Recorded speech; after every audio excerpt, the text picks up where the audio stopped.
BEd college के पास, ये सामने, और ये स्टेडियम के पास गिरा। ये देखिए, ये पुंछ स्टेडियम के पास डूंगस पे गिरा। ये स्टेडियम से थोड़ा दूर है, और ये बीएड कॉलेज के पास सामने, ये बीएड कॉलेज जो पुंछ में है ना, वहां पे गिरा। तबाही हो रही है। Pakistan has also attempted to execute a continued malicious misinformation campaign with claims of destruction of Indian S-400 system at Adampur, destruction of airfields at Suratgarh and Sirsa, BrahMos base at Nagrota, RT gun positions at Derang Yari and Chandigarh forward ammunition depot, with heavy damages to other military stations being propagated on social media.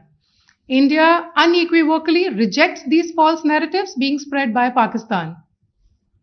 Along the line of control also, Pakistan has attempted multiple air intrusions using drones and conducted shelling using heavy caliber RT guns, targeting civilian infrastructure and killing some civilians. Heavy exchange of artillery mortars and small arm fire in Kupwara, Baramulla, Poonch, Rajouri and Akhnur sectors continued. Indian Army has responded effectively and proportionately, causing extensive damage to Pakistan Army. Pak military has been observed to be moving their troops into forward areas, indicating offensive intent to further escalate the situation. Indian armed forces remain in a high state of operational readiness. All hostile actions have been effectively countered and responded appropriately. Indian armed forces reiterate their commitment to non-escalation, provided it is reciprocated by the Pakistan military. Pakistan सेना ने पूरी पश्चिम मोर्चे पर लगातार आक्रामक गतिविधियां जारी रखी। उसमें यूकैप drones, long range weapons, loitering munitions और लड़ाकू विमानों का उपयोग कर भारतीय सैन्य ढांचे को निशाना बनाया। नियंत्रण रेखा पर भी ड्रोन घुसपैठ और भारी कैलिबर हथियारों से गोलाबारी की। अंतर्राष्ट्रीय सीमा और एलओसी पर श्रीनगर से नलिया तक 26 से अधिक स्थानों पर हवाई घुसपैठ के प्रयास किए गए। भारतीय सशस्त्र बलों ने अधिकांश खतरों को सफलतापूर्वक निष्क्रिय किया।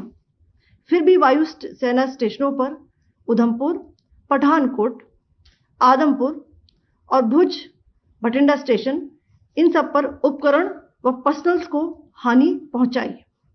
मैं ये भी बताना चाहती हूं कि पाकिस्तान ने हाई स्पीड मिसाइल सुबह 1:40 पर इस्तेमाल करके पंजाब के एयरबेस स्टेशन को दागने की कोशिश की।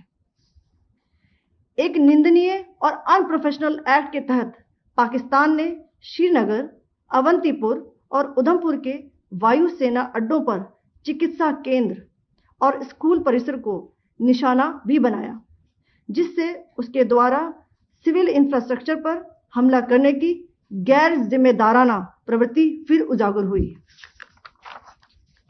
पाकिस्तान द्वारा सैन्य ठिकानों को जानबूझकर निशाना बनाने के पश्चात भारतीय सशस्त्र बलों ने त्वरित व सुनियोजित जवाबी हमले किए। Technical installations, command and control centres, radar sites और हथियार भंडार को चुनकर निशाना बनाया गया। रफीकी, मुरीद, चकलाला, रहमियार खान, सुकूर और चुनिया स्थित पाक के सैन्य ठिकानों पर एयर लॉन्च्ड सटीक हथियारों व लड़ाकू जेट से प्रहार किए गए। पसरूर स्थित रडार साइट और सियालकोट का एविएशन बेस भी प्रिसीजन एम्यूनिशन से टारगेट किए गए। इन कार्रवाइयों के दौरान भारत ने कम से कम कोलैटरल डैमेज की क्षति सुनिश्चित की।